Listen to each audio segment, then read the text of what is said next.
ആ പോറ്റിയെ കയറ്റി എന്നൊരു പാട്ട് ശ്രദ്ധിച്ചായിരുന്നു.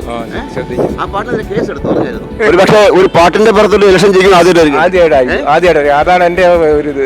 കേസിന്റെ കാര്യം നിൽക്കട്ടെ, ഈ പാട്ട് ഇറങ്ങിയ സമയത്ത് വേണമെങ്കിൽ അവർക്ക് ബ്ലോക്ക് ചെയ്യാമായിരുന്നല്ലോ. ഇപ്പൊ ഇങ്ങനെ ഒരു പാട്ട് കേൾക്കുമ്പോൾ അതൊരു തമാശയായിട്ട് കരുതുന്നു. ഇപ്പൊ നമ്മളൊക്കെ അതൊരു തമാശയായിട്ട് എടുത്തിട്ടുള്ളൂ. ഈ വികാരം ഉണ്ടാകാനുള്ള സാധ്യത ഇതിന്റെ പാട്ടിന്റെ എഴുത്തുകാരൻ ആരാണ്, എവിടെയാണ് ഇതിന്റെ പിറവി എവിടെയാണ്? നമസ്കാരം. ഒരു സംഭവം ഇലക്ഷനെ വിജയിപ്പിച്ച കഥകൾ നമ്മൾ ഒരുപാട് കേട്ടിട്ടുണ്ട്. പക്ഷേ ഒരു പാട്ട് ഒരു ഇലക്ഷനെ വിജയിപ്പിച്ച കഥ ഒരുപക്ഷെ ലോക ചരിത്രത്തിൽ തന്നെ ആദ്യമായിട്ടായിരിക്കും. ഇതിനു മുമ്പ് ശ്രദ്ധിക്കപ്പെട്ടൊരു സംഭവം ഗ്ലൂമി സൺഡേ എന്നൊരു പാട്ടുണ്ടായിരുന്നു. ആ പാട്ട് എഴുതിയ ആള്, പാടിയ ആള്, കേട്ട ആൾക്കാർ അങ്ങനെ 100ഓളം പേർ ആ പാട്ട് കേട്ട് മരിച്ചു. അങ്ങനെ ആ പാട്ട് നിരോധിക്കുകയും ചെയ്തു. പക്ഷേ ഇപ്പോൾ കേരളത്തിൽ തരംഗമായിരിക്കുന്ന ഒരു പാട്ടുണ്ട്, പോറ്റിയെ കയറ്റി എന്നൊരു പാട്ട്. ഒരു നാദാപുരംകാരനായ ഒരു പ്രവാസി എഴുതി പാട്ട് ഇപ്പോൾ കേരളമാകെ തരംഗമായിരിക്കുന്നു. ആ ഒരൊറ്റ പാട്ടിൻ്റെ പിൻബലത്തിലാണ് ഒരു പക്ഷേ പ്രതിപക്ഷം ജയിച്ചു കയറിയെന്ന് സംശയം പറയാം. സ്വാമി അയ്യപ്പ ആ പോറ്റിയെ കയറ്റിയോ എന്ന പാട്ടിനെതിരെ ഇപ്പോൾ തിരുവാഭരണ സംരക്ഷണ സമിതി കേസിന് പോയൊക്കെയാണ്. പോലീസ് കേസെടുത്തു എന്നാണ് അറിയാൻ കഴിയുന്നത്. അതിൽ വർഗീയപരമായ വിവേചനം മാറ്റുന്ന വല്ല വാക്കുകളും ഉണ്ടോ, വരികളുണ്ടോ എന്നൊക്കെ പരിശോധിക്കുകയാണ്. ഏതായാലും നമ്മുടെ നാട്ടുകാരോട് ചോദിക്കാം, ആ പോറ്റിയെ കയറ്റിയോ എന്നൊരു പാട്ട് ശ്രദ്ധിച്ചായിരുന്നു. ആ പാട്ടിനെതിരെ കേസെടുത്തു പറഞ്ഞായിരുന്നു. അതറിഞ്ഞില്ല.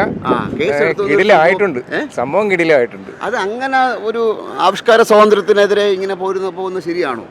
ഇതിനു മുമ്പ് പാരഡിക്ക് വന്നിട്ടില്ലേ, ഒരുപാട് പാരഡി പാട്ടുകൾ വന്നിട്ടുണ്ട്. ഇതെന്തായാലും ഹിറ്റായി. ഒരു പക്ഷേ ഒരു പാട്ടിന്റെ പുറത്തൊരു ഇലക്ഷൻ ചെയ്യുന്നത് ആദ്യമായിട്ടായിരിക്കും. അതാണ് എന്റെ ഒരു ഇത്. ശരി. ഏതായാലും 1978 നമ്മുടെ കരുണാകരൻ സാറിന്റെ സ്പീഡിനെ കുറിച്ചിട്ടൊരു പാട്ടുണ്ടായിരുന്നു, മന്ത്രിയെ പയ്യപ്പോ എന്നൊരു പാട്ടുണ്ടായിരുന്നു. അതും ശബരിമല ഭക്തിഗാനത്തിന്റെ അതേ സംഗീതത്തിലായിരുന്നു ആ പാട്ടും വന്നത്. അന്നും തോന്നാത്ത ഒരു എന്താ പറയാ, ഒരു വെറുപ്പും വിദ്വേഷവും ഒക്കെ ഈ ഒരു പാട്ടിനോട് തോന്നാൻ കാരണം എന്താണെന്ന് നിങ്ങൾ അന്വേഷിക്കുന്നത്. പോറ്റിയെ കയറ്റി എന്നൊരു പാട്ടുണ്ടായിരുന്നല്ലോ. ഒരു പക്ഷേ ആ പാട്ടിൻ്റെ പടത്തിലായിരിക്കും പ്രതിപക്ഷം ജയിച്ചതെന്ന് തോന്നുന്നു. ആ പാട്ടിനെതിരെ കേസ് വന്നു. ചെയ്യേണ്ട അഭിപ്രായത്തിൽ എന്താ പറയാനുള്ളത്? പാട്ട് പൊതുവിൽ പാട്ട് പല രീതിയിൽ ഇറങ്ങുമല്ലോ, അതിന് പിന്നെ കേസാക്കേണ്ട കാര്യമില്ലല്ലോ. കാരണം പാടിക്കാൻ ഇറങ്ങുന്ന ആദ്യമായിട്ടല്ല. പണ്ട് മന്ത്രി എന്നുള്ള പാട്ടൊക്കെ പണ്ട് ഇറങ്ങിയിട്ടുണ്ട്. നമ്മളെ കുട്ടിക്കാലം തൊട്ടേ ഉണ്ട് ആ പാട്ട്. പാട്ട് പാരഡികൾ ഒരുപാട് ഇറങ്ങാറുണ്ട്. അതിനൊരു വിഷയമാക്കേണ്ട കാര്യമൊന്നുമില്ല. അല്ലെ, പലപ്പോഴും സംസ്ഥാന പിണറായി സഖാവ് തന്നെ പറഞ്ഞിട്ടുണ്ട്, ഇങ്ങനെ ആവിഷ്കാര സ്വാതന്ത്ര്യത്തെ വിരൽ ചൂണ്ടരുത്. അതൊക്കെ ആവിഷ്കാര സ്വാതന്ത്ര്യം അധികം തന്നെ പറഞ്ഞിട്ടുണ്ട് പല കാര്യങ്ങളിൽ.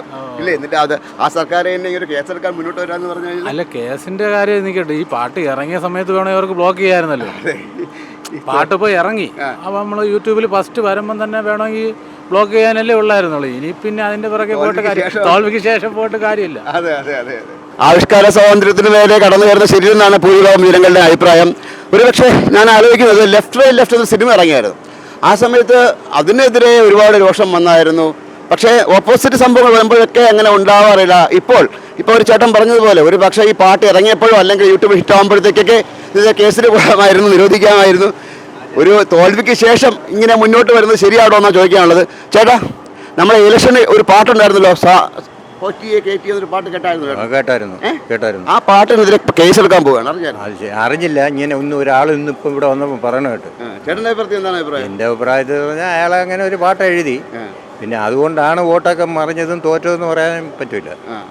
ആൾക്കാർ വരുന്ന മനസ്സിൽ വിചാരിക്കുന്നു പാട്ട് ഒരുപാട് ചലനം സൃഷ്ടിച്ചല്ലേ ജനങ്ങളുടെ ഇടയിൽ. തീർച്ചയായും.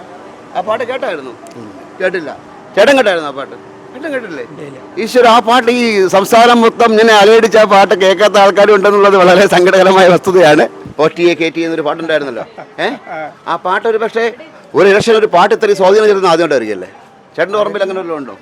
ഒരു ഇലക്ഷന് ഒരു പാട്ട് സ്വാധീനം ചെലുത്തുകയെന്ന് പറഞ്ഞാൽ ഇപ്പൊ ഇപ്പോഴത്തെ നിലവിലെ സംഭവം എന്ന് പറഞ്ഞാൽ ആ പാട്ടിനെതിരെ കേസെടുക്കാനായിട്ട് തീരുമാനമായിട്ടുണ്ട്. അറിഞ്ഞാലോ?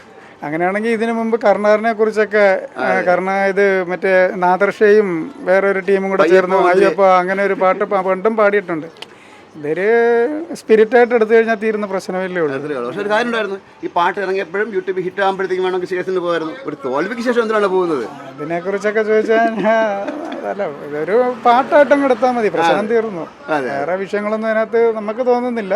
പിന്നെ പ്രേക്ഷകരില്ലേ, എല്ലാം ആസ്വദിക്കുന്ന വ്യക്തികളല്ലേ, ആ ഒരു മൈൻഡിൽ പോട്ടെ. ഇപ്പം ഇങ്ങനെ ഒരു പാട്ട് കേൾക്കുമ്പോൾ അതൊരു തമാശയായിട്ട് കരുതുന്നത്. ഇപ്പം നമ്മളൊക്കെ അതൊരു തമാശയായിട്ട് എടുത്തിട്ടുള്ളൂ.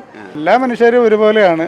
പിന്നെ കലാകാരന് അതിൻ്റെതായ ഒരു കഴിവുണ്ട്, എഴുതുന്നവന് വേറൊരു കഴിവുണ്ട്, പാടുന്നവനൊരു കഴിവുണ്ട്.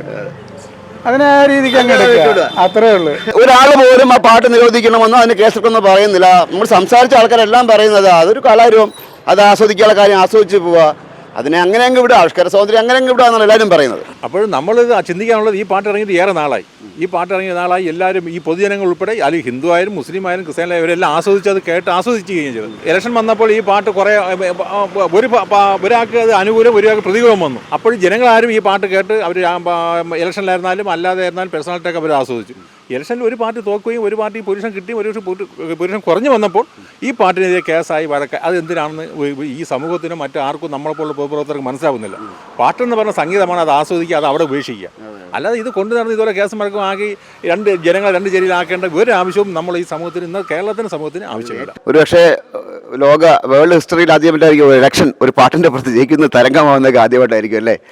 എല്ലാവരും ഒരുപോലെ ആസ്വദിച്ചു, പാർട്ടി കക്ഷി ഭേദമന്യേ എല്ലാവരും ഒരുപോലെ ആസ്വദിച്ചൊരു വട്ടം കൂടിയാണ്. പക്ഷേ അതിനെതിരെയാണ് ഇപ്പോൾ ഈ പറയുന്ന തിരുവാഭരണ സംരക്ഷണ സമിതി കേസിന് പോയേക്കുന്നതിൽ അല്ല വർഗീയപരമായ പരാമർശങ്ങളുണ്ടോ എന്ന് അന്വേഷിക്കുമെന്നാണ് അത് പറഞ്ഞേക്കുന്നത്. ഒരു പൊതുപ്രവർത്തകൻ, ഒരു BJP പ്രവർത്തന നിലയിൽ ചേട്ടൻ്റെ അഭിപ്രായം എന്താണ്? ഈ പാട്ട് ഇന്നലെ ഇറങ്ങിയതല്ലല്ലോ, ഇത് ഇലക്ഷന് മുമ്പേ ഏകദേശം ഒരു മാസം മുമ്പേ തന്നെ ഈ പാട്ട് മീഡിയയിലൊക്കെ വന്നതാണ്. ഈ തിരുവാഭരണ സംരക്ഷണ സമിതിക്ക് ഇപ്പോഴാണോ ഈ പാട്ടിൽ അതിനകത്തുള്ള വികാരത്തെക്കുറിച്ച് ഓർമ്മ വന്നതെന്ന് എനിക്ക് സംശയമുണ്ട്. ഈ പാട്ട് കേരളം ഒന്നടങ്കം എൻജോയ് ചെയ്തു. പ്രത്യേകിച്ചും മുസ്ലിംസ് ഉൾപ്പെടെയുള്ള ഹിന്ദുക്കൾ ഉൾപ്പെടെയുള്ള ആൾക്കാർ എൻജോയ് ചെയ്തു. അതിൽ എൻജോയ് ചെയ്യാത്തത്, എന്നാൽ മനസ്സിൽ എൻജോയ് ചെയ്തത് CPM മാത്രമേ ഉള്ളൂ. അവർക്കും അറിയാം അത് സത്യമാണ്. അവർ ഉള്ളിൻ്റെ ഉള്ളിൽ അത് എൻജോയ് ചെയ്തു. ഈ നാട്ടിൽ നടന്ന ഇലക്ഷന് എല്ലാ രാഷ്ട്രീയ പാർട്ടിക്കാരും ഉപയോഗിച്ചൊരു പാട്ട്, അതിൽ CPM ഒഴിച്ച് ബാക്കി എല്ലാവരും ഉപയോഗിച്ചൊരു പാട്ടാണ് ഈ അയ്യപ്പനെ കുറിച്ചുള്ള പാട്ട്. പക്ഷെ അന്നൊന്നും ആരും ഇതിനെക്കുറിച്ച് എതിർക്കാൻ കണ്ടില്ല. ഇന്നിപ്പോൾ ഇലക്ഷൻ കഴിഞ്ഞ് പശുവും ചത്തും മോരുടെ പുളിയും പോയി എന്ന് പറഞ്ഞതിന് ശേഷം റിസൾട്ട് വന്നതിന് ശേഷമാണോ ഇങ്ങനെ ഒരു വികാരം, അല്ലെങ്കിൽ ഈ വികാരം ഉണ്ടാകാനുള്ള സാധ്യത? ഇതിൻ്റെ പാട്ടിൻ്റെ എഴുത്തുകാരൻ ആരാണ്, എവിടെയാണ് ഇതിൻ്റെ പിറവി എവിടെയാണ്, ആരാണ് ഇത് എഴുതിയത്, അല്ലെങ്കിൽ സംവിധായകനാണ് ആരാണ് പാടിയത്?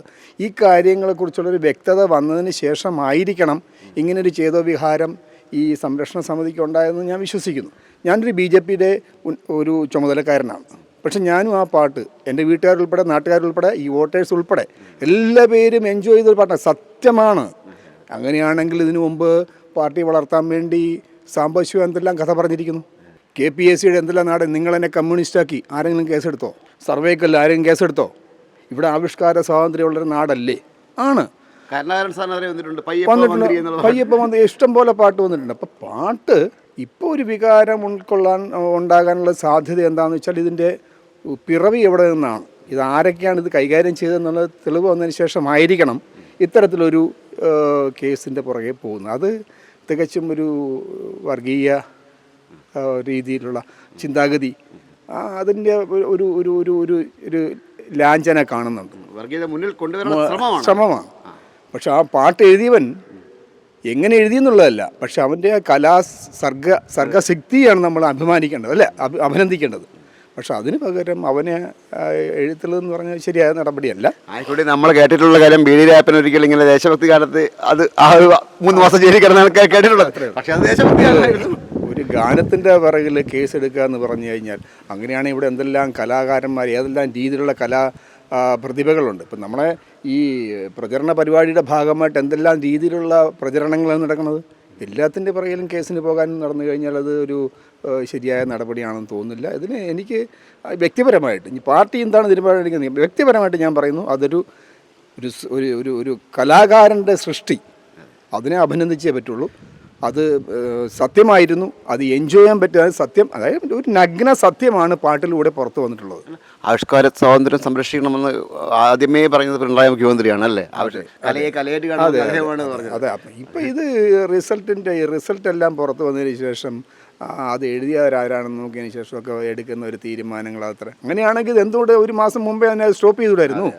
അതല്ലായിരുന്നു അതിൻ്റെ റൈറ്റ് വേ, അതല്ലേ ചെയ്യേണ്ടിയിരുന്നത്. അതിൻ്റെ ശേഷം ഇത് ഉപയോഗിച്ച് കഴിഞ്ഞതിന് ശേഷം പിന്നെ അതിനെതിരെ പുറകുനിന്ന് പോകുന്നത്, അത് ഈ ബാക്കിയുള്ള നിഷ്പക്ഷരായിട്ടുള്ള ആൾക്കാരെ എതിർപ്പ് സ്വീകരിക്കാൻ മാത്രമേ സാധ്യമാകുള്ളൂ എന്നാണ് എൻ്റെ വിചാരം.